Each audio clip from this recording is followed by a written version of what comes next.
What up, man? You already know who it is. It's your boy back with another AEW video, right? Dynamite review. So, man, I gotta be honest with you. I really wasn't feeling this episode that much until two things. Number one, the ending was absolutely insane.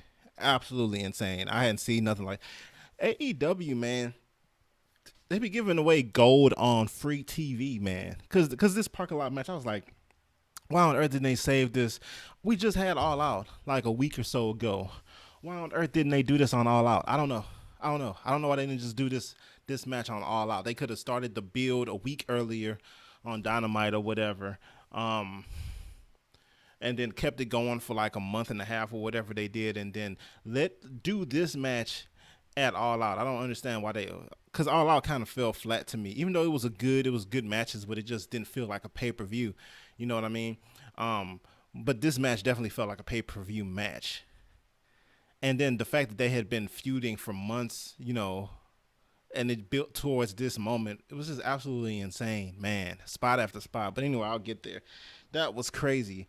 And then also, even before that, the Moxley, Lance Archer, Brian Cage, Ricky Starks, Will Hobbs, and Darby Allin wasn't there, but he's gonna be in that feud. That little meetup to decide who the tag teams were gonna be for next week. Absolutely loved it, man. Absolutely loved. First of all, Lance Archer. I thought by now the whole monster thing with him just coming to the ring and just beating people up, I thought that would get old. It's not getting old. That choke slam looked absolutely perfect. He picked some random lucha out of the crowd, picked them up, and it's just nasty. But anyway, let me go in order. Those last couple segments on Dynamite really just took me out, man. Took me away. It's just craziness, especially the last match, man. Think about it. If you didn't see it, power driver on a car, a power bomb on a car. Then the guy rolls down. Then you pick him up, a double power bomb on the windshield of the same car. Sentons while somebody is lodged between the engine and the hood of the car. You do a senton off the top of the car onto the. It's wrestling, right? Wrestling is staged, right? Is people say it's not real? It's not real. It's obviously not, but you can't. Those the best friends and proud and powerful are some serious stuntmen or something, or there's some great wrestlers because that I can't believe some of the spots they were doing. I absolutely cannot believe some of the spots these guys were doing. Anyway, power driver, power bombs on the hood, the whole top of the car bent in, whatever Trent's finisher on like some random piece of wood bridged over the truck bed. That looked nasty. The worst one, I would say this one is probably the bump. Probably maybe it was a little bit of a botch, right? They lodged a door, a door between. They kind of propped up a door on the hood of a car, right? So it's at an angle, and then I think Trent speared Ortiz into the door that was lodged at an angle. That bump looked bad. It looked like they botched that a little bit. It looked like they didn't lay the door right, and then so that just looked nasty. But everything looked nasty. It was blood everywhere.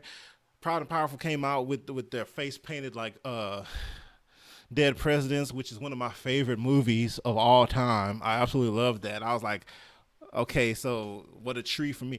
I absolutely love Dead Presidents, that movie. I love that movie so much. And then they came out painting like just insanity. Insanity. But anyway, that's that. Let me hit this in order. So first we had Jurassic Express versus FTR. It was a good match. It was losing me a little bit. I liked. Yeah, it was a good match. It was a good match. I'm starting to my problem. I'm starting to lose interest in Jurassic Express, man. I understand they're a face team. All the face teams really got to have a gimmick. If you look at them, best friends, a gimmick. Even though they're starting to be over. If they're not over after this parking lot match, I don't know. Um, Private Party, another gimmicky tag team. You know what I mean? most of the tag teams have to be kind of gimmicky. Even the Young Bucks are kind of gimmicky. Now they're turning heel, so now they're more interesting. But they were kind of getting old too. All these the gimmicky babyface tag teams are kind of starting to annoy me in AEW. But I guess that's what they're supposed to do. So anyway, FTR gets the win. They cheated. What else is new? It's all good. FTR is awesome. Franky Kazarian versus Hangman.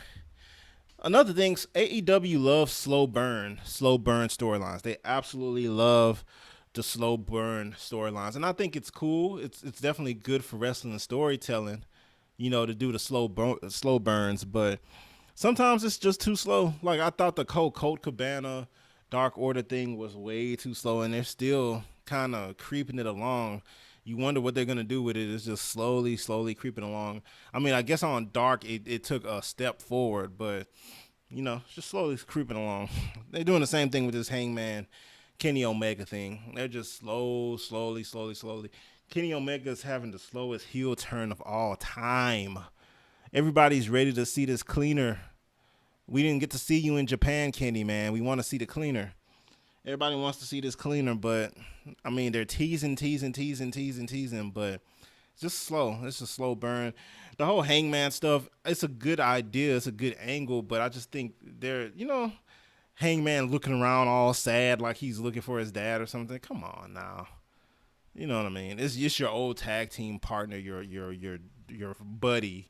You know what I mean? It's not like your dad or something. You're looking to see if he's watching you play baseball and he's not there in the stand. You know what I mean? It's just kind of a little irritating. But whatever. That was a good match, though. Hangman got the W. MJF came out, got a win in like 30 seconds. Kind of cheated. I thought that was cool. I thought that was a good little. Then he hit the segment teasing that he may join a stable. So I don't know if it's gonna be FTR. I mean, that's the only thing I could see. Like maybe he joins FTR and somebody else. I don't know. We'll see. But another good MJF promo. MJF is cool. You gotta love him. He has the perfect face to play heel. Like anytime they show the close up, his eyes are so close together. It is just, he is the perfect. His face was born for a heel role in professional wrestling. Private Party versus Chris Jericho. I mean, Private Party, like I said, the face tag teams are kind of boring. Private Party is good. You know what I mean? They do a lot of cool looking moves or whatever, but, it's kind of getting tired of the whole gimmicky stuff.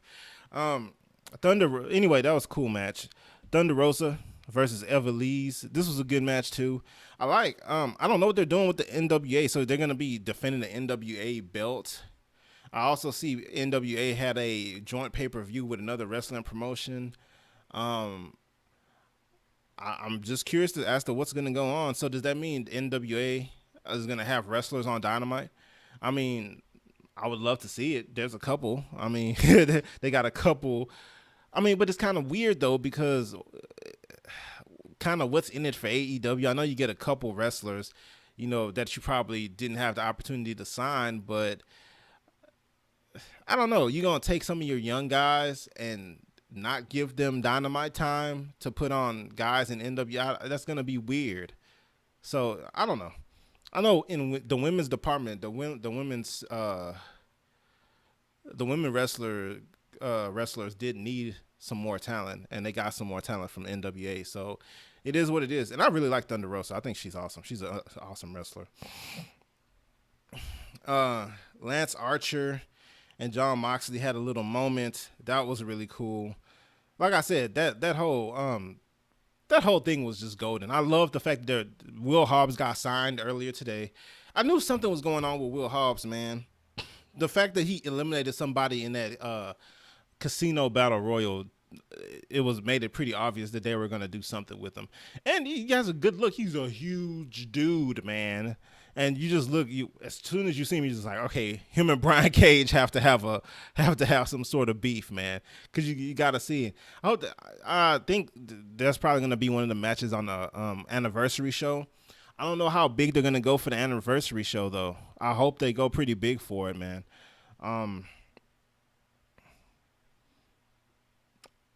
I hope they go pretty big for it. I hope they make it a big deal. It would be kind of weird for that not to be on a pay-per-view, but everything has got to be on a pay-per-view. They only have 4 pay-per-views a year, you know what I mean? So it's cool that they have some like special shows throughout the year as well. I would love for it if they could put some of these shows on Saturday night though.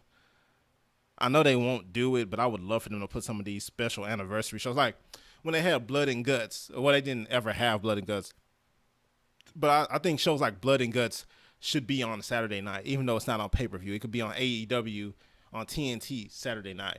What's another one? Fighter Fest. I thought that was a good. I thought they could have. It was 4 hours long. I thought they could have put it on Saturday night, free TNT. You know what I mean? All the special event shows, I think they should make them 4 hours, put them on free TV on Saturday. But hey, what do I know? I know Saturday's tough because, especially during college football season, because football's king or whatever. But I would love to see it. That's my personal opinion. So yeah, Ricky Starks, Brian Cage, Lance Archer, John Moxley, Will Hobbs. That was a great segment. I absolutely loved it. And then I already talked about it. The parking lot mayhem match. Oh man. Well, what do I even say about this match? That's just old school. This is the old school wrestling, the kind of wrestling that you fall in love. Us wrestling fans, we all saw something when we were kids that made us have a lifelong love of wrestling. You know what I mean? To me, it's stuff like this that was that. It was Stone Cold, before he was even that popular, tearing up everything backstage at WWF. You know what I mean? It was the Rock talking crap to people. Everybody had something. But for me, stuff like this, a lot of people, it was Mankind falling off the top of the steel cage or getting thrown off the top of the steel cage by the Undertaker or being chokeslammed through the steel cage. It was something like that. Some stuff older, some stuff a little bit more recent, but it's always stuff like that. This match, as violent and as ridiculous as bloody and glass everywhere, this is the type of stuff that makes you, that reminds you why you love wrestling. Because where else can you see something like that? UFC is not going to have a parking lot brawl with people putting arm bars on people in truck beds or whatever. You know what I mean? You got to watch wrestling for this. WWE doesn't even do stuff like this no more because it's far too dangerous. But these guys in AEW, best friends, these tag teams aren't even that over. These aren't even two of the most popular. Best friends kind of have a weird gimmick that is kind of a little boring. Got to give the people what they want, all that stuff. Proud and Powerful, they started off strong, but then, they kind of fell in the background of Chris Jericho and stuff like that. But these two tag teams that aren't even that over got the main event spot. I don't know if this was a cinematic match. It looked like maybe the people there watched on TV like we were, but it doesn't really matter. It was just absolutely awesome. Absolutely awesome. It was gory. It was bloody. It looked, and another thing, Santana, when he was throwing the punches, man, he made them look really stiff. He made the punches look good. The spots, they were just beating each other with 2x4s, breaking 2x4s, slamming each other into windshields on top. Because like I said, the power bomb from Ortiz to Trent was disgusting. The first one, not even the second double power bomb. The first one, he picked them up and slammed them, power bombed them on the top of the car. It just looked amazing. It looked terrible, but it looked amazing. Trent's back was just like a pin cushion. He rolled down the car. The windshield was all like shattered. He slid down the car. They picked him up again, double power bomb into the windshield. This is craziness, man. I give that last match 10 out of 10. I didn't know what to expect from it. But AEW is really good with this. Because the street fight between the Elite and the Inner Circle, I didn't expect that much from that either. But that delivered. You know what I mean? Sometimes these out-of-the-ring matches that they have, the Matt Hardy, Sammy Guevara one, that's just cool. Goes to show you what can happen because this stuff is dangerous. You know what I mean? with Matt Hardy hitting his head on the concrete. This stuff is very, very dangerous. But AEW, they get away with a lot because they do some dangerous spots, right? And the reason why you got all these hungry indie wrestlers, you know what I mean? This is their big chance to be on. They're on national TV getting a lot of money from AEW. This is their chance to live their dream, so they don't care. You know what I mean? They're not worried about getting hurt. They're just trying to be as safe as possible, doing some dangerous stuff, you know. But yeah, the finish was excellent. There was that power driver, Chucky T, that he did a power driver, I think, on Ortiz or on Santana on a windshield of one car, and at the same time Trent was delivering his finisher to, well, first Orange Cassidy, best friends were about to lose because they were on the ropes pretty bad. Orange Cassidy popped out of a trunk with a chain wrapped around his fist, gives the Superman punch or the orange punch to Ortiz with a chain wrapped around his fist. Then I thought he was about to do a Death Valley driver, but he just put him on his shoulders and passed him on to Trent, and then they delivered the finishers. Trent and Chucky T. I was speechless. I was speechless when I saw how that finished. I was speechless throughout that match. I was screaming, making all kinds of noise. I was like, man, it was just spot after spot of just beautiful. Anyway, I give that last match 10 out of 10. And because that match was so good, I give the whole show 10 out of 10, even though I wasn't even feeling the show for the first hour or so. But that last 30 minutes of that show really rocked it, knocked it out the park. 10 out of 10. I love you, AEW. Keep bringing the heat and keep doing your thing. Anyway, that's my review.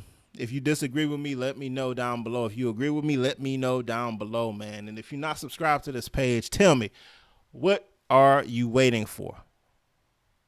See you next time.